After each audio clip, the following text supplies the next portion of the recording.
함께 만드는 언론 니네 연합동조화 여기는 국민TV 함께 만드는 언론 니네 연합동조화 여기는 국민TV. 주 기자님, 지난 주말에 콘도 다녀왔는데 진짜 좋았대. 주 기자님은 콘도 회원권도 갖고 있나 봐요? 부럽다. 이번에 회원권 114 거래소에 의뢰해서 싸게 구입했다는데? 콘도 회원권은 비싸지 않아요? 회원권인데? 근데 이 콘도 회원권이라고 다 비싼 게 아닌가 봐. 회원권 114에 알아보니까 종류도 많고 다양한 상품들 엄청 많던데? 그러면 우리도 봄 여행 한번 알아볼까요? 콘도는 회원권 114에서 구입하고요. 02-544-6114번 02-544-6114번 회원권 114는 인터넷과 모바일 앱에서도 검색할 수 있습니다. 콘도 회원권 거래는 회원권 114 02-544-6114번으로 바로 전화해보세요. 요즘 새롭게 생활환경 질환에서 침대 세균 먼지 위험성이 높아진다고 합니다. 만성 폐질환, 천식은 8배 높아지고 폐암은 담배보다 무려 39배나 더 높아진다고 합니다. 나도 그래서 요즘 몸이 그런가? 선배님, 피톤치드 캡슐 톡톡 한번 써보세요. 베개, 이불, 침대 커버에 뿌리는데 무방부제, 무독성이라 안심도 되고 침대 세균먼지 99.9% 제거도 하고 진먼지 진드기는 98% 기피 효과가 있더라고요. 궁금해서 왜 살충은 안 되나요? 하고 물어봤더니 화학 제품만 살충이 된다고 하더라고요. 그래서 믿음이 생기던데요. 피톤치드 캡슐 톡톡? 네, 선배님. 피톤치드 향이 살림욕하는 것 같아요. 피톤치드 캡슐 톡톡이라. 한번 써볼까? 검색창에 네이처 아이를 검색해보세요. 전국 약국에서도 판매 중입니다.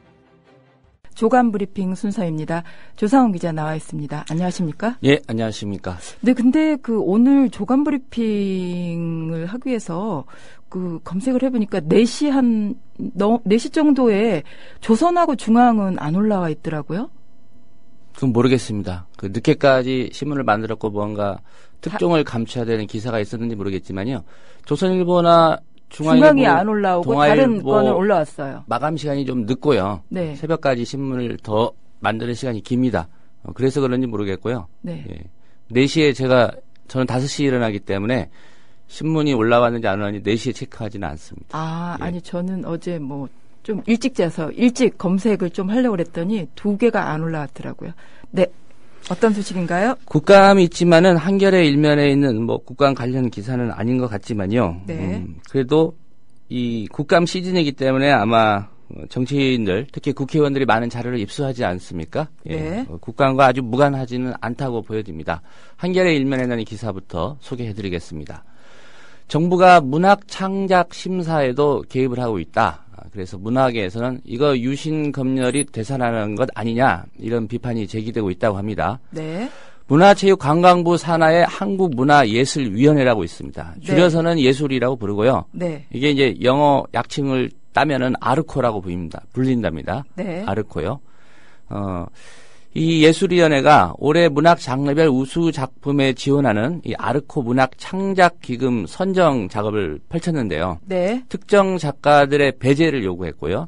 또 심의위원들이 이를 거부하자 직접 결과를 조정했다. 이런 사실이 밝혀졌다고 합니다. 어떤 특정 작가를 배제했습니까? 예술이가 또 연극이나 무용 등 문화예술 분야 작품을 지원하는 창작산실 지원 대상에 선정된 유명 연출자에게는 직접 작품 제작 포기하라 이렇게 종용도 했다고 하고요. 네. 이런 상황이다 보니까 문학에 안팎에서 예술작품 사전 검열하고 억압했던 유신시대 정치검열 부활 아니냐 이런 문제 제기를 하고 있다는 거죠. 네. 새정치민주연합 도정환 의원이 자료를 입수했는데 네. 예술이가 문학 장르별로 우수작품 100편에 1,000만 원씩 지원하는 2015 아르코 문학 창작 기금이라는 게 있는데 네. 이 돈 받을 사람 이제 선정하는 작업을 해야 되지 않겠습니까? 네. 여기에서 말씀드린 대로 특정 작가를 배제하거나 결과 조정을 요구했다는 주장인데 네. 이 심의위원 중 한 명은 예술이 쪽이 이윤택 씨 얘기하는 겁니다. 네. 아까 누구냐고 물어봤으니까. 극작가죠. 예. 네. 특정 작가를 거론하며 선정 리스트를 줄여달라. 심사 결과를 조정해달라 이렇게 요구를 했다는 거죠. 예술이 쪽에서 그랬다는 거죠. 예. 예술이 쪽이 14명을 빼야 한다면서 이 이윤택 씨를 거론을 했고요. 예. 또 그 명단을 주겠다고 했지만 위원들이 거부했다. 그러니까 우리 입맛에 맞게 해달라 뭐 이런 얘기겠죠. 네. 이 이윤택 작가는 희곡 분야에서 이제 100점을 받아서 선정 대상 심사에서 1순위였는데 탈락을 했다고 합니다. 100점을 받았는데 탈락했다는 거죠? 예, 1등이었다고 하고요. 네. 이윤택 작가가 어제 한겨레 기자하고 통화를 했는데 이런 얘기했습니다. 이번에 신청한 희곡 꽃을 바치는 시간은 연희단 거리패 창립 30주년을 기념하는 연극으로 필생의 작품이었다. 네. 그런데 떨어지니 민망하다. 내가 예전에 지난 대선 당시에 문재인 지지 연설을 하긴 했지만 이후 크게 불이익을 받은 적은 없다. 네. 그런데 요 근래 네. 게릴라 극장 사업 등이 각종 지원 사업에서 줄줄이 탈락했다. 이렇게 얘기를 했고요. 네. 선정에 참여했던 한 심의위원이 이런 얘기했다고 합니다. 가장 큰 문제는 문학적 판단이 아닌 문학 외적 판단에 따라 정치적이라는 얘기겠죠. 네. 예, 당락이 결정된 경우가 있다는 것이다. 권력의 입맛에 맞지 않는 문인에게는 지원하지 않겠다는 메시지를 전체 문인들에게 보낸 것이다. 이렇게 선정에 참여했던 한 심의위원이 얘기를 했다고 합니다. 네. 그다음에 이제 올해 4월에 있었던 창작 산실 연극 분야 선정에서는 한 심의위원이 또 이렇게 얘기를 했습니다. 예술위에서 심의위원들이 뽑은 8개 작품 가운데 3개를 문제 삼으며 그중 박근영 한국예술종합학교 교수가 연출한 작품을 선정작에서 제외시키면 나머지 작품은 살려주겠다 이렇게 얘기를 했다고 합니다. 네. 이 박근영 교수가 왜 배우 박근영 씨인가요? 아니죠? 그거는 제가 모르겠습니다. 동일인인지 제가 제 짐작으로는 동명이인이라고 보여지는데 네, 동명이인으로 한국예술종합학교 교수입니다. 박근영 교수. 네. 예, 동일인인지를 한번 살펴봐야 될 것 같고요. 네. 이분 같은 경우 이제 이런 의심을 하고 있는 거죠. 연극계에서 이 박근영 교수가 2년 전 국립극단 무대에 연극을 올렸는데 일부 네. 보수 언론에서 문제를 삼은 연극이 있습니다. 개구리라는 제목의 그 연극인데 네. 그 내용 중에 이런 얘기가 있다고 합니다. 박근혜 대통령과 국정원 대선 개입을 빗댄 듯한 수첩공주, 시험 커닝 등의 표현이 나온다고 합니다. 수첩공주, 시험 컨닝 예. 등의 표현이 나오기 때문에 연극 대사에서 나오겠죠. 네. 그래서 연극계에서는 됐다 이런 얘기군요. 이런 것 때문에 또 정치적으로 한마디로 찍혀서 네. 배제된 거 아니냐. 네. 뭐 이런 의심을 하고 있다는 거죠. 네. 예. 한겨레가 오늘 일면에 보도해서 소개해드렸고요. 네, 전체적으로 보니까 박근영 교수는 박근영 배우하고 동명이인 맞는 것 같습니다. 예, 다른 사람이란 얘기죠. 네. 예. 박근까지는 똑같은데, 그죠? 네. 아니요, 박근혜 대통령하고요. 아, 네. 예, 박근까지는 똑같은데 한국말은 역시 끝까지 들어봐야 됩니다. 왜 이런 표현을 해서 네. 예술계에서는 찍혔다 이렇게 보고 있다는 거죠. 네. 어제 국감 시작됐는데 뭐 국감 이슈가 여러 가지 있을 겁니다. 그중에 가장 뜨거운 이슈 중에 하나였던 국정교과서 문제부터 먼저 짚어보겠습니다. 네. 동아일보 사면을 먼저 보겠습니다. 국정교과서 발뺌하던 교육부 야당 추궁에 진행 중 첫 시인 동아일보가 이 기사를 좀 크게 다룬 이유는요. 동아일보가 이제 일종의 단독 보도를 했죠. 네, 교육부 어제 단독 보도 당정청이 네. 확정하기로 했고 네. 발표 시기만 조율하고 있다. 추석 전으로 이런 얘기했는데 바로 교육부가 해명자를 냈어요. 확정된 게 없다. 네. 그래서 동아일보는 좀 머쓱했는데 어제 국감장에서 사실상 이제 교육부가 인정한 거 아니냐, 우리 보도가 맞지 않느냐라는 의미도 담겨 있습니다. 네. 어제 교문위에서 이제 한국사 국정 전환을 놓고 여러 가지 공방이 있었는데 먼저 이제 야당 의원들이 좀 강하게 따졌죠. 물론 국정화 해야 된다는 여당 의원들의 주장도 좀 있었습니다. 교육부의 입장은 그랬었죠. 예. 그동안 동아일보 기사입니다. 그동안 역사교과서 국정화에 대해 정해진 것이 없다는 입장을 고수해 왔던 교육부는 이날 국정화 계획을 처음으로 인정했다. 처음으로 인정했다는 거죠? 동아일보가 국감 전날인 9일 청와대와 교육부, 여당이 한국사 교과서 국정화 방침을 확정하고 추석 전 발표할 예정이라고 단독 보도하자 네. 교육부는 즉시 역사교과서 국정화 여부는 결정된 바 없다는 해명자를 냈다. 하지만 어제 교육부 장관은 역사교과서 국정화 계획을 밝히고 대통령의 관련 지시사항이 담긴 자료를 제출하라는 야당 의원들의 압박이 계속되자 결국 자료를 배포하며 국정화 계획이 진행되고 있음을 슬그머니 시인했다. 슬그머니 시인했다는 예. 겁니다. 황우여 교육부 장관이 어제 이제 야당 의원들이 질문을 쏟아내자 이런 얘기를 했습니다. 검정 체제를 시행한 지 오래됐으니 이에 대한 단점의 대안으로 국정화를 논의하는 것은 사실이다. 만약 국정교과서를 발행할 경우에도 독재를 미화하거나 지금 나오는 우려처럼 친일색을 덧입히는 것은 아니다. 이런 얘기했고요. 역사교과서를 잘 만들기 위한 최상의 방법이 무엇인지 교육당국은 겸허히 고민하면서 여러 의견을 경청하고 있다. 이렇게 말을 했는데 네. 뭐 국정화 확실히 하겠습니다. 이렇게 답변을 하진 않았지만 네. 사실상 동아일보 표현대로 작업을 하고 있다는 건 이제 시인한 셈이 됐습니다. 정치인들의 검토하고 있습니다라고 어정쩡한 답변은 하고 있다는 표현이죠. 정치인마다 다르겠죠. 근데 대부분은 뭐 추진하면 하고 있다는 얘기죠. 네. 예. 경향신문도 3면에 이제 주요 기사로 다뤘는데요. 교문이 국정교과서 여야 격돌로 파행 이런 제목입니다. 황우여 교육부총리 한국사 국정화 미리 말 못해. 여긴 또 톤이 달라요. 미리 네. 말할 수 없다. 근데 야당은 몸통이 따로 있다. 이런 얘기를 했는데 네. 무슨 얘기인지 좀 설명을 해드리겠습니다. 네. 어제 황우여 장관이 한 낮 12시 20분께 그 교문위에서 실시된 국정감사 교육부 업무보고에서 이런 얘기를 했습니다. 네. 교과형 도서 국검인정 구분 고시를 10월에 할 예정이다. 이제 당초 보도는 9월 말 안에 결론 낸다고 했는데 어쨌든 미뤄졌네요. 한 달이 될지 보름이 될지 모르겠지만 10월에 한다라고 좀 미룬 겁니다. 네. 다른 바뀐 거고요. 네. 고시를 10월에 할 예정이라고 밝혔고요. 수요자인 학생들에게 혼란이 없도록 하나의 교과서로 가르쳐야 한다는 게 교육부의 입장이다. 그러면서도 또 이런 얘기를 붙였습니다. 그 전에 미루어 짐작해서 국정화 여부를 말씀드리기 어렵다. 미리 말씀드리는 것은 적절하지 않다. 이렇게 말을 했고요. 네. 교육부가 뭐 현장에서 이제 자료도 냈다고 합니다. 그래서 검정 체제 강화와 국정화 전환 이 두 방안을 모두 검토하고 있다. 이렇게 밝혔다고 합니다. 모두 검토하고 있다. 국정과 검정을 모두 검토하고 있다는 얘기네요. 예, 검정 체제를 강화해서 개선을 할지 네. 아니면 국정 전환을 할지 이 두 방안을 모두 검토하고 있다는 얘기고요. 네. 이 말을 들은 이제 야당 의원들 쪽에서 여러 가지 이제 추궁이 있었겠죠. 그 중에 이제 새정치연합 배재정 의원이 네. 예, 이런 얘기를 했습니다. 결국 박근혜 대통령 임기 안에 국정 교과서 만들겠다는 뜻 아니냐 이렇게 반박을 했고요. 네. 유기용 의원 같은 당의 유기용 의원은 황 장관은 국정화의 몸통이 아닌 것 같다. 사실상 이제 박근혜 대통령을 겨냥한 거죠. 이게, 어제 네. 경향신문에 이제 그 도정환 의원실에서 낸 자료였죠. 네네. 소개를 주신다면요. 예. 네. 그 자료에 보면 이제 대통령 지시사항 관련 보고해서 네. 교육부 내부 자료로 이제 자료를 만든 게 있는데 네. 아마 유기용 의원도 이제 그 기사를 본 것 같아요. 그러니까 황 장관은 국정화의 몸통이 아닌 것 같다. 경향신문 기사입니다. 박 대통령을 겨냥했다. 이렇게 네. 돼 있습니다. 네. 그러니까 2월에 박근혜 대통령이 국정화 교과서를 국정화하라는 지시를 간접적으로 내렸다는 기사였죠, 어제. 예. 네.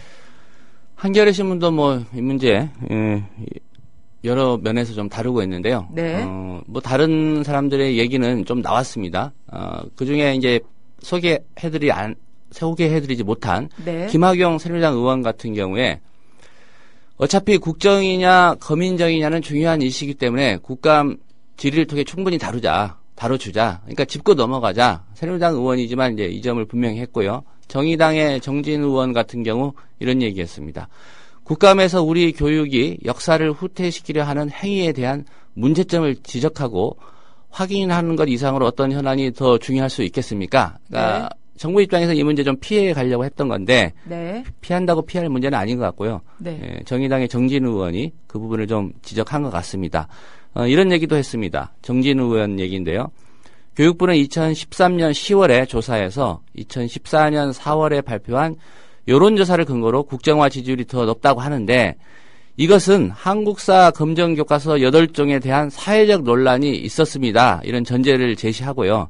국정, 검정 선호도를 유도의 질문을 얻은 결과라면서 그 조사 결과의 신뢰성에 의문을 제기한 거죠. 그러니까 질문을 뻔하게 해놓고 네. 이 자료로 보건대, 이 여론조사 보려고 한 보건대 국사교과서 국정하는 거 찬성 여론이 높다라고 주장하는 거 말 안 된다. 네, 그런 이미 이제 주장입니다. 검정화 8종에 문제가 있다라고 이제 미리 이야기를 하고 여론조사를 했다는 건데 지금 아침에 보도를 보니까 그 어느 언론사에서 새누리당 교문이 예, 의원들한테 그 다음 지면이 그 기사입니다. 아, 그래요? 예, 제가 제가 당연히 앞서갔네요. 당연히 아, 챙기지 네, 않았겠습니까? 네. 한겨레 일면인데요. 지금 당정청이 한 목소리 내고 있다 이렇게 비춰지지만 네. 한겨레 신문이 이 새누리당 교문위원들을 대상으로 물어봤답니다. 네. 역사교과서 국정 어떻게 생각하냐. 네, 제목은 이렇습니다. 새누리당 소속 교문위원 절반도 국정교과서에 반대하거나 유보하는 입장이다. 이런 얘기인데요. 네. 한겨레가 이 교문위 소속 새누리당 의원 16명이라고 합니다. 역사 한국사 교과서 국정화에 대한 의견을 물어봤더니 네. 찬성 국정화로 가자 7명, 반대 4명, 유보 4명 이렇게 됐습니다. 그리고 한 명은 연락이 닿지 않았다고 합니다. 네. 통화가 안 됐다는 얘기겠죠. 의원 실명은 안 밝혔네요. 유보 의견 가운데 여론을 살피겠다. 이러면서 국정화에 신중한 태도가 많은 점을 고려하면 네. 교문위 소속 새누리당 의원들 절반 반대나 유보다 이런 얘기고요. 네. 반대 뜻을 밝힌 의원들 이름을 밝히지 않았습니다. 네. 괜히 밝히면 또 찍히지 않겠습니까? 기억 의원. 국정화를 할 경우 야당이 반발하는 등 정치적 파장이 클 것이고 제대로 된 국정교과서를 집필할 인재 등 능력이 되는지 의문이다. 이렇게 말했고요. 네. 또 다른 의원은 국정화하고 나면 정권이 바뀔 때마다 교과서를 다시 쓰자는 논란이 나올 수 있다. 뭐 당연히 오래전부터 나왔던 그런 논란거리죠. 네. 다른 의원은 또 이렇게 얘기했습니다. 황우여 교육부 장관조차 국정화했을 때의 파장을 여당이 돌파해낼 건지 판단해달라고 떠미는 느낌이다. 그러니까 교육부 장관도 본인이 결정하지 못하고 네. 이거 새누리당이 감당해낼 수 있겠습니까? 라고 당에다 떠미는 느낌이다. 이런 얘기했고요. 국정화를 추진할 준비가 안 된 것 같다. 이런 얘기를 했습니다. 네, 지금 반대 의견을 밝힌 의원이 저는 이니셜인 줄 알았더니 그냥 의미 없는 A, B, C, 기역, 그렇죠. 니은, 네, 디귿이네요. 예, 예. 네. 답변을 유보한 한 의원은 이렇게 얘기했다고 합니다. 2013년 교학사 교과서 논란 때 사회적 대립과 에너지 손실이 컸다. 면밀한 검토가 필요하다. 이런 얘기했고요. 당 핵심 관계자, 새누리당 핵심 관계자가 이런 얘기를 했다고 합니다. 김무성 대표가 진중하게 접근하고 있다. 또 한 측근 의원은 역사 교과서에 좌편향 왜곡이 있다는 게 보수 진영의 공통된 인식이지만 그 해법이 꼭 국정화인지는 매우 복잡한 문제라고 말했다. 한겨레 신문이 이게 국정교과서 반대 여론에 어떻게 보면 좀 선봉에 서 있지 않습니까? 네. 그래서 좀 유리하게 새누리당도 좀 이렇게 아직은 교문위원들 특히 네. 간 거 아니다. 김무성 대표도 말은 그렇게 하지만 좀 진중한 모드다라고 쓰는지는 모르겠지만은 네. 어쨌든 총선 앞두고 보수표 결집이라는 이슈에서는 김무성 대표가 꺼내 들었습니다. 이걸 어떻게 할지는 이제 두고 봐야죠. 네, 이제 조선일보 10월이라고 얘기했으니까요. 네, 네. 조선일보에서 국정화에 찬성하십니까라는 여론조사도 곧 나오겠네요. 한번 알아보겠습니다. 조선일보가 중앙일보가 여론조사는 좀 자주 하죠. 네, 열심히. 네네. 예. 국민TV 인터넷 뉴스 기자니까 예. 취재해서 보도를 해주시면 좋겠습니다. 예. 다음 뉴스는요? 다음 뉴스는 다음과 관련된 뉴스입니다. 예.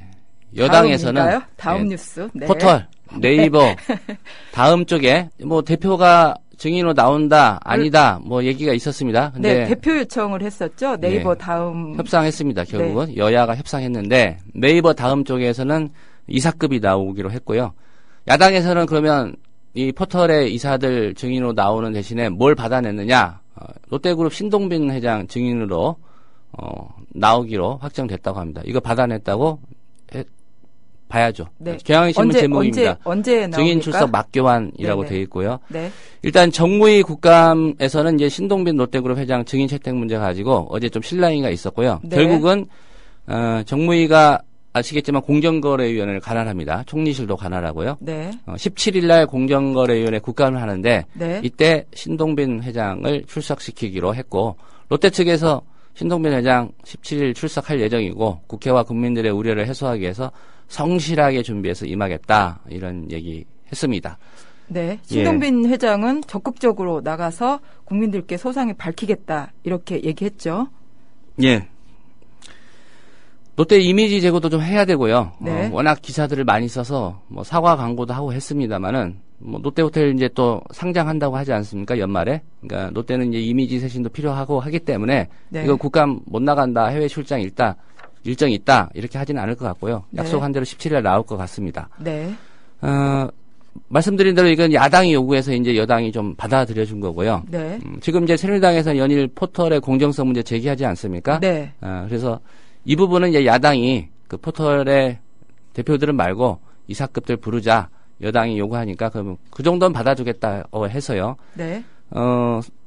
윤영찬 네이버 이사, 예. 이병선 다음 카카오 이사 증인으로 채택이 됐다고 합니다. 네. 언제 나올지는 뭐 기사에는 구체적인 일정이 없는데 네. 일단 여야가 합의했으니까 증인으로 나올 것 같고요. 그 방통위원회에 나오겠죠? 미래창조과학 네. 이거 어려워요. 상임위 예, 미방이라고 줄여서 얘기하죠. 네, 예. 미래창조과학 방송통신위원회. 예, 13자밖에 안 됩니다.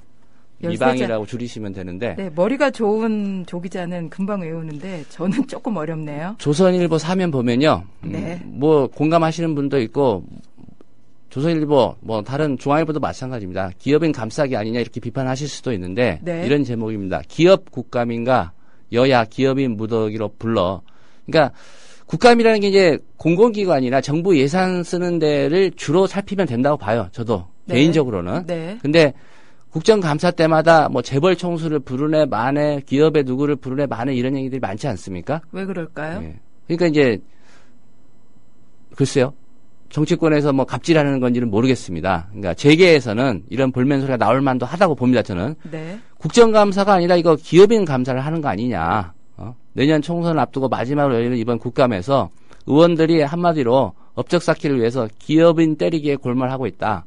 그러니까 국회 중계방송을 보시는 국민들이 얼마나 될지 모르겠지만은 한 건 해야 된다는 거죠. 내년 총선이 있기 때문에 나중에 이제 의정 보고서 내지 않습니까? 내가 국감 때 이렇게 뭐 했다라고 다 지역구 유권자들한테 보내고요. 또 네. 우수 국감 의원상 받았습니다. 라고 해야 되니까 네. 국회의원들은 지금 마지막 기회라고 보는 거죠. 본인을 이렇게 세일할 수 있는 지역구 유권자나 어디로 나갈지 모르지만 어쨌든 제가 그 사람입니다. 그때 한 건 했던 바로 그 사람이다라고 할 수 있기 때문에 저는 기업들의 이런 주장이 그냥 터무니없다라고 보여지는 않습니다. 아니 기업들이 경제 민주화하면 되지 않습니까?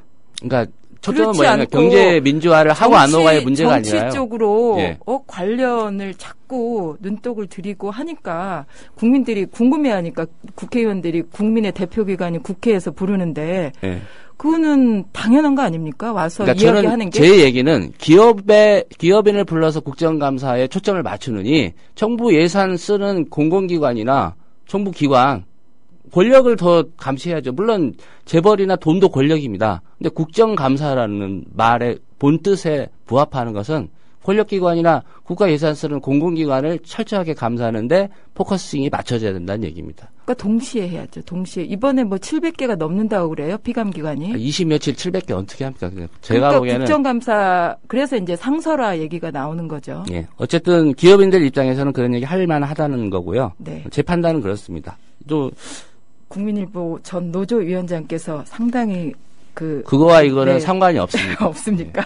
네. 들어보시는 분들이 판단하시면 돼요. 네, 이건 알겠습니다. 찬반의 문제가 아니고요. 네. 그렇지 않습니까? 네, 기업인들의 입장도 이해가 간다 이런 말씀이시고요. 국감인데 왜 기업을 감사하냐는 거죠. 네. 그리고 저는 솔직히 롯데그룹의 경영권 승계가 어떻게 되는지 관심 없어요. 그럼 이분들은 어디서 주주들의 감시를 받으면 되죠. 주주들의 시장에서 감시? 감시를 받으면 됩니다. 기업은. 시장에서. 근데 주주들은 결국 오너들이 임명한 사람들로 많이 형성돼 있지 않습니까? 아니 그래서 주주가 오너를 결정하는 거지 오너가 주주를 임명하죠. 주식은 사고 파는 건 시장에서 이루어지지 않습니까? 네. 그 네. 부분은 사실과 부합하지 않기 때문에 제가 바로 방송 잡아드립니다. 끝나고 토론합시다. 예. 네, 다음 소식은요? 김무성 대표가 어제 많이 뉴스에 올랐습니다. 네. 사위 때문입니다. 둘째 사위죠. 15차례나 마약을 투약했는데도 새누리당 대표이기 때문인지 그런 이제 의혹이 제기됐죠. 대표의 사위여서 그런지 이례적으로 집행유예를 받았다. 이런 기사가 어제 포털뿐만 아니라 오늘 모든 지면에 실렸습니다. 8월 26일 날 결혼했습니다. 지금 지나고 보니까 그때 시내 한 호텔에서 비공개로 네. 동료 의원들한테도 연락을 안 하고 당직자들한테도 연락을 안 했는데 문재인 대표, 예, 경남중학교 후배인 문재인 대표만 알고 찾아갔다는 기사 보셨을 겁니다. 네. 한 이틀 후에. 네. 이런 일이 있었기 때문에 저는 알리지 않았다라고 의심을 해봅니다. 예, 무슨 일이냐면요. 이루어 짐작컨대 예, 이런 예. 일 때문에 의심을 알리지 한다는 거죠. 않았다 이렇게 예, 분석한다는 거죠. 김무성 새누리당 대표의 둘째 사위입니다. 이상균 씨입니다. 아, 이름이 공개됐네요. 예, 다 공개됐습니다. 네. 뭐 공인의 사위라 그런지 몰라도 어쨌든 모든 신문들이 대부분 공개를 했습니다. 네. 충북 지역에서 재력가로 알려진 이준용 신라개발 회장의 아들입니다. 네. 신라개발 대표고요. 이제 지난달 26일 말씀드린 비공개 결혼식을 그 김무성 대표 둘째 딸, 그러니까 둘째 사위가 된 거죠. 가졌는데 이 둘째 사위가 김무성 대표의 둘째 사위가 무슨 일을 저지르느냐 하면요. 2011년 12월부터 지난해 6월까지 서울 강남 클럽이나 강원도 리조트 또 자신의 승용차에서 무려 15차례 마약을 투약했습니다. 코카인, 필로폰, 엑스터시, 대마초, 뭐 스파이스 아주 종류도 다양했다고 하고요. 네. 지난해 5월 같은 경우는 이틀 연속으로 또 6월에는 이틀 간격으로 승용차 안에서 코카인과 필로폰을 흡입했습니다. 결국은 검찰에 네. 구속 기소됐고요. 동부지검이 재판을 열었습니다. 서울 동부지법에서 재판을 열었는데 지난 2월 6일에 그때는 이제 사이가 아니었죠. 네. 어쨌든 둘째 딸하고 사귀고 있는 남자친구였겠죠. 네. 징역 3년, 집행유예 4년, 사회봉사 160시간, 40시간의 약물 치료 강의 수강 명령 이렇게 떨어졌습니다. 네. 이게 1심이었거든요. 네. 이제 법원은 이렇게 한 이유를 이 사람이 초범이기 때문에 네. 대법원 양형 기준과 좀 달리 집행유예를 선고했다. 그러니까 대법원의 양형 기준은 이 정도면은 최소한 징역 4년에서 9년 6개월의 실형을 때려야 되는데 말씀드린 대로 징역 3년에 집행유예 4년을 선고한 겁니다. 그러니까 징역 4년에서 9년 6개월이 선고돼야 되는데 집행유예를 선고했다. 이런 얘기군요. 예. 그래서 일각에서는 이게 김무성 대표가 힘을 쓴 거 아니냐는 의혹이 나올 만하잖아요. 상황이. 네. 예. 근데 이제 김무성 대표는 절대 그런 일이 없다라고 얘기했고요. 마약 수사 오래 해왔던 경찰들이 이런 얘기를 했다고 합니다. 뭐라고 얘기했냐면요. 이게 이제 확정이 됐어요.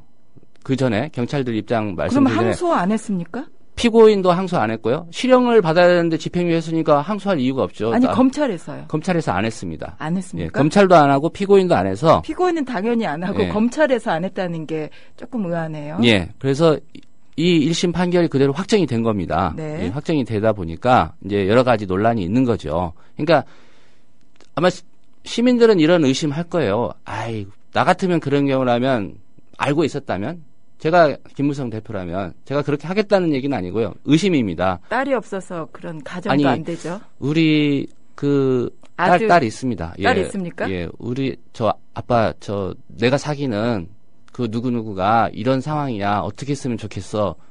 라고 말을 안 했을 수도 있죠. 그렇죠. 근데 숨겼을 일반적으로는 수도 있죠. 그렇게 하지 않을까라는 생각이 좀 드는데 어쨌든 검찰이 항소를 포기하면서 이게 확정이 됐고요. 마약 수사 오래 한 경찰관의 얘기입니다.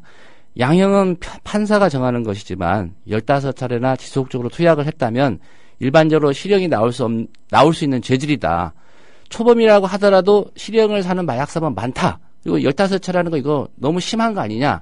그런데 집행유예라니 이런 반응인 거고요. 15차례면은 다른 신문들 보니까 마약 상습범 이런 식으로 표현을 하더라고요. 상습적으로 흡입했다라고 표현할 수 있는 건 맞지만 네. 상습범은 아니라고 봅니다. 네. 그러니까 마약 상습 행위를 했다. 예, 이렇게 한번, 표현을 하는 게 맞겠네요. 예, 마약 해가지고 이제 처벌받았는데 또 잡혀서 처벌받는 예를 재범을 들면 하면은 박근혜 대통령 동생 박지만 씨 같은 경우 이런 게 이제 상습에 해당된다고 할 수 있죠. 네, 이 그분은 부분은 이제 마약 상습범 이렇게 써도 된다는 거죠. 예, 네. 그런 경우가 이제 상습범인 거고 이분은 이제 이 사람은 한 번 걸렸는데 알고 보니까 15차례 투약했다. 네. 이거니까 상습범이라는 표현은 제가 보기엔 맞지 않은 것 같고요. 상습 행위다 이렇게 표현하는 게 맞네요. 예, 김무성 대표가 이거 국정감사에서 논란이 일었습니다. 법무부 국정감사에서. 그러니까 김무성 대표가 어제 오후 6시가 넘어서 기자 간담회를 자청했습니다. 내가 좀 얘기를 하겠다. 네. 그래서 무슨 얘기 했냐면요.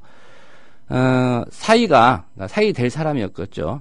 그 당시에는 일이 있어 몇 달간 외국에 나가 있다고 들었는데, 딸이 솔직하게 얘기를 안 한 것 같아요. 이 해명대로 한다면. 네. 그런 상황이었는지를 재판 끝나고 한 달 정도 지나서야 알게 됐다.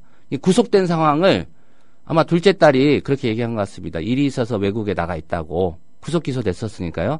근데 그런 상황은 재판이 끝나고 한 달 정도 지나서야 알게 됐다고 얘기했고요. 그러면 재판이 2월 6일 끝났으니까 3월 6일쯤 알았다는 얘기네요. 예. 이런 얘기를 했습니다. 부모된 마음에 이 결혼은 절대 안 된다고 얘기를 했다고 합니다. 딸한테. 근데 딸이 말하기를 사랑하니까 꼭 결혼하겠다 해서 이 얘기 나옵니다. 결국 자식을 이기는 부모 없다고 한 그런 말 있지 않습니까? 네. 자식 이기는 부모 없다고 했는데 결국 자식을 못 이겼다. 분명한 것은 구속에서 풀려나고 한 달 이후까지 나는 내용을 전혀 몰랐다. 그러니까 내가 여당 대표고 해서 뭐 검찰이나 법원에 전화하거나 이 사실 자체도 몰랐다. 그런 의혹은 제발 갖지 마라. 이렇게 어제 기자간담회 자청해서 새누리당 김무성 대표가 해명했고요. 이게 사실이라고 한다면 뭐 수신제가 치국평천하라는 말이 지금도 유효하다면 뭐 그런 차원에서 김무성 대표 집안에 그냥 이런 일이 있었구나. 네. 라고 정도로 보면 되지 않을까. 이 둘째 딸이 수원대 교수 채용 문제와 관련해서 뭐 그 이슈가 부분은 됐던 딸입니까? 이슈가 됐지만 그 부분은 검찰이 그 딸 무혐의 처분한 맞습니까? 걸로 알고 있습니다. 그 딸 맞습니까? 확인해봐야 될 것 같습니다. 네. 예.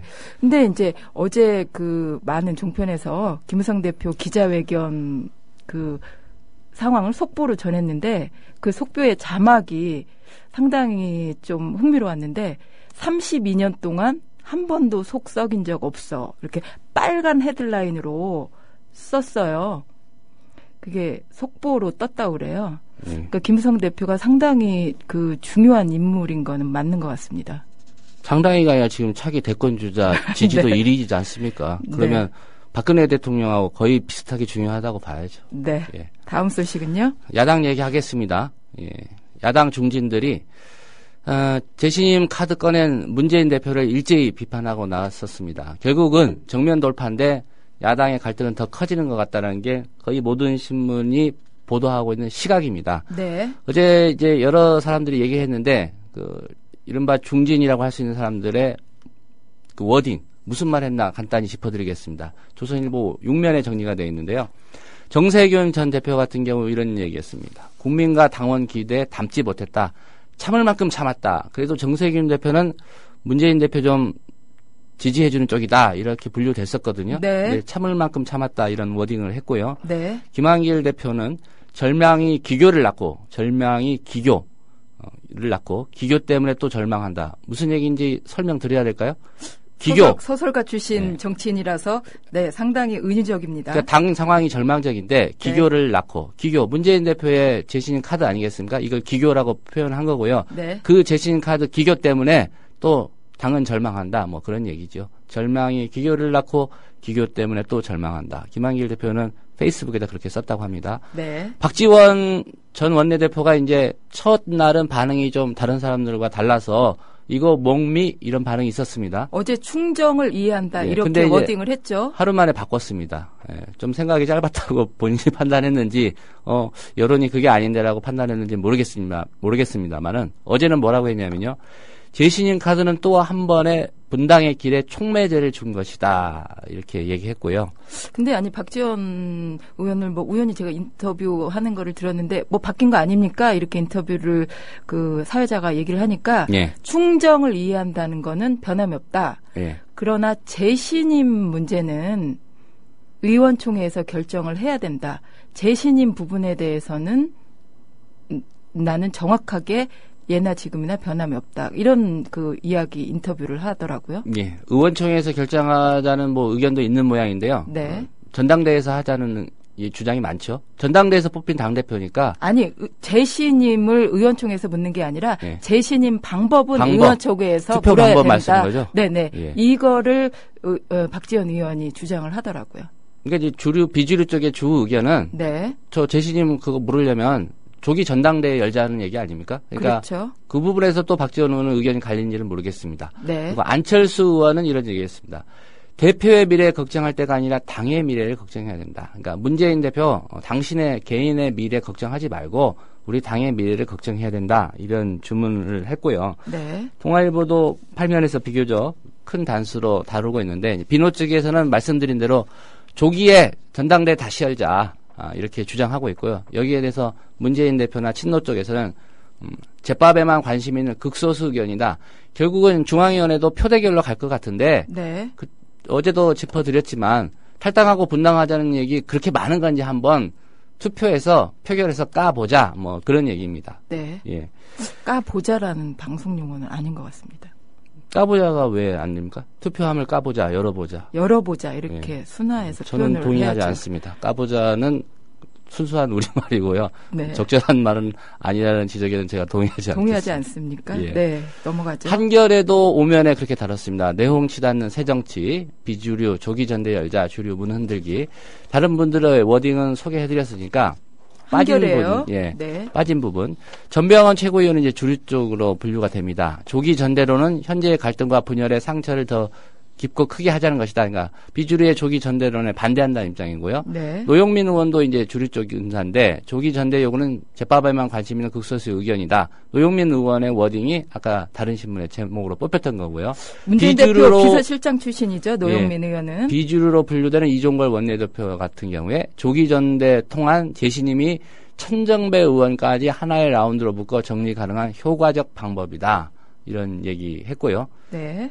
박지원 의원 한겨레 보도에 따르면 이렇게 돼 있네요. 전당대에서 대표로 선출됐으니 전당대에서 신임을 물어야 한다라고 했다고 한겨레는 그렇게 보도하고 있고요. 네. 주승용 최고위원 비주류죠. 조기 전대는 잔인한 요구. 문 대표 본인에게 맡겨두는 게 맞다. 비주류지만 또 조기 전대론에 대해서도 비주류 안에서도 의견이 갈리는 그런 상황입니다. 네, 총선을 앞두고 전대는 좀 무리한 일정이다. 또 이렇게 분석할 수도 있겠네요. 예. 어제 또 나온 얘기 중에 하나가 혁신위원 중에 이제 최윤호 위원이라고 있습니다. 부산 사상위원장인가요? 예, 사하갑 지역위원장입니다. 네네. 예, 49살인데요. 비교적 젊다고 봐야겠죠. 이해찬 의원 용퇴하라 이렇게 촉구를 했습니다. 네. 예, 친노의 핵심이다라고 이제 보는 거죠. 친노 좌장이라고 보는 건데 이해찬 의원 용퇴하라. 네. 근데 그 최인호 의원도 그러니까 우리가 그냥 소위 친노 인사를 분류해야 되는데 친노 좌장인 이해찬 의원한테 백의종군을 요구했어요. 여기에 대한 해석은 각가지입니다. 네. 이해찬 의원을 직접 겨냥했다는 얘기와 네. 이해찬 의원이 물러남으로써 비주류 쪽에 이해찬 의원과 맞먹는 사람들 다 물러나라. 그걸 노린 포석이다. 이런 해석이 두 가지로 좀 갈려서 나오고 있습니다. 어떻게 봐야 될지는 각자 알아서 판단하시면 될 것 같습니다. 이해찬 의원은 가만히 있는데 상당히 당황스러울 것 같습니다. 예. 예전에 안철수 의원도 대선 국면에서 물러나라고 해서 물러났죠. 지금 조기전대론이 얘기가 나오고 있는데 실질적으로 조기전대를 갈 수 있느냐 그런 기사 중에 한 가지 좀 주목할 부분이 있는데 오영식 최고위원이 사퇴를 시사했습니다. 네. 근데 오영식 최고위원 한 명 사퇴한다고 해서 문제될 게 있냐? 근데 모르겠습니다. 새정치민주연합의 당원 당규가 어떻게 되어 있는지 모르겠지만 3명의 최고위원이 물러나면 조기전대를 할 수밖에 없는 그런 상황이 된다고 합니다. 3명의 최고위원이 물러나면요. 그렇죠. 네. 예. 그래서 예를 들어서 비노 쪽에 있는 최고위원들 아니면 중립적인 사람들이 이거 조기전대 합시다라고 이제 최고위원을 집단 사퇴하는 거죠. 네. 그럼 지도부 자체가 와야 되기 때문에 최고위원회도 결국은 어디서 뽑히냐면 전당대에서 뽑히기 때문에 전당대를 할 수밖에 없다. 이런 얘기고요. 지금 아시겠지만 새정치연합 최고위원단 당대표 당연직입니다. 물론 전당대에서 뽑혔으니까요. 가장 높은 득표를 한 사람이 당대표가 되는 거니까. 네. 문재인 대표 있죠. 네. 투표로 뽑힌 사람들 주승용, 정청래, 전병헌, 오영식, 유승희 이렇게 돼 있고요. 이종걸 원내대표는 당연직 최고위원입니다. 네. 원내대표는. 네. 그다음에 당대표가 지명하는 추미애, 이용득 의원 이렇게 돼 있는데 글쎄요. 여기서 지금 오영식 최고위원이 사퇴 시사를 했으니까 두 분만 주승용 가세를 하면 최고위원은 이제 되네요. 저 비주류라고 분명히 되니까. 네. 그다음에 유승희 최고도 제가 보기에는 이렇게 갈 수도 있단 말이죠. 예. 그래서 이종걸 또 원내대표는 이제 선출직은 아니지만 그 당연직 원내대표이기 때문에 최고로 위원을 하고 있는데 뭐 가능할 수도 있겠다. 아니 그러면 이종결 원내대표는 최고위원을 사퇴를 하면 원내대표도 동시에 사퇴하는 겁니까? 그건 당연직이니까요. 그건 모르겠습니다. 원내대표로 선출돼서 최고위원이 된 거니까. 그러니까요. 예. 근데 당무 거부한 적은 있어요. 이정걸 원내대표가. 거부했지 사퇴는 안 했지 당직 않습니까? 인선하고 나서. 그래서 네. 그 부분은 새정치민주연합의 당원 당규를 따져봐야죠. 네. 최고위원직을 그만두면 원내대표는 근데 의원들의 선거로 또 된 거기 때문에 네. 예, 전당대에서 뽑는 게 아니잖아요. 네. 예, 그 부분은 따져봐야 될 것 같고요. 네. 전당대회 할 거로 보십니까? 조상훈 기자? 저는 할지 안 할지는 관심이 없고요. 네. 저는 말씀드렸잖아요. 예, 새정치민주연합이 아직 바닥이 아니다. 네. 그래서 바닥을 치기 위해서는 뭔가 깨져야 된다. 저는 그런 입장입니다. 제 입장은. 제가 뭐 야당 지지자나 여당 지지자는 아니지만 무당파입니까? 예, 뭐 저는 정치에 관심은 있지만 정당에는 그렇게 관심이 없습니다. 그럼 투표를 안 하시네요? 투표하죠. 네. 예. 다음 소식 뭐 몇 가지 더 전해 주시겠습니까? 예. 동아일보에 난 얘기입니다. 네. 새정치민주연합의 서영교 의원이 네. 딸 취업 청탁으로 물의를 빚었던 윤우덕 의원을 그 변호사들이 고발했습니다. 이 윤우덕 의원을 고발한 변호사에게 전화를 해서 그 전화를 받은 변호사의 이제 주장이겠죠. 고발 취하해달라 이렇게 종용해서 논란이 일고 있다. 동아일보 12면에 난 기사입니다. 서영교 의원은 법사위 소속이죠. 소속 의원인데요. 예. 어제 오전에 대표 고발인이 배승희 변호사입니다. 여자분인데요. 네. 전화를 했다고 합니다. 정리를 좀 하자. 예. 그러니까 이 건 고발건 정리하자. 뭐 그렇게 워딩은 하지 않았지만 어쨌든 배 변호사가 동아일보에게 말한 내용은 그냥 정리를 좀 하자 등의 발언을 수차례 했고 배 변호사가 물었다고 합니다. 정리하자는 게 무슨 뜻이냐 이렇게 물으니까 서영교 의원이 윤우덕 의원의 해명이 사실관계가 맞으면 고발한 것은 취하하지 않을까라고 말했다고 동아일보가 이렇게 쓰고 있습니다. 그래서 사실상 서영교 의원이 고발인에게 전화해서 취하를 종용한 거 아니냐 이런 논란이 있다는 거고요. 네. 또 이런 얘기도 했다고 해요. 서영교 의원이 윤 의원의 전화는 그러니까 취업 청탁을 한 게 아니라 통상 새끼가 자랑스러워서 그런 얘기 한 거 아니겠느냐. 그렇게 좀 이해해달라고 얘기를 한 것 같고요. 네. 이어서 윤우덕 의원의 딸 이화여대 수석이니까 LG에 가는 것보다는 훨씬 나은 유력한 그런 사람이다. 이대 수석 정도 되면 내가 그랬다. 판사를 만들려고 했다. 이렇게 덧붙였다. 그러니까 윤우덕 의원한테 서영교 의원이 그렇게 말했다는 거죠. 이대 수석 정도 되면 LG로 보내지 말고 판사를 만들어라라고 얘기를 했다. 예. 왜냐하면 서영교 의원도 이화여대 출신이고 예. 윤우덕 의원 따님도 이화여대 출신 또 후배니까 후배를 또 사랑하는 마음에서 진로를 자문을 해줄 수는 있죠. 네. 근데 그래서 그랬는지 모르겠지만 어쨌든 동아일보 12면에 난 기사는 서영교 의원이 법사위 소속이고 고발을 한 대표 고발인 변호사한테 고발을 좀 취하해달라는 취지에 전화를 해서 논란이 일고 있다. 이런 보도입니다. 여기까지 들어야 될 것 같은데요. 예. 네.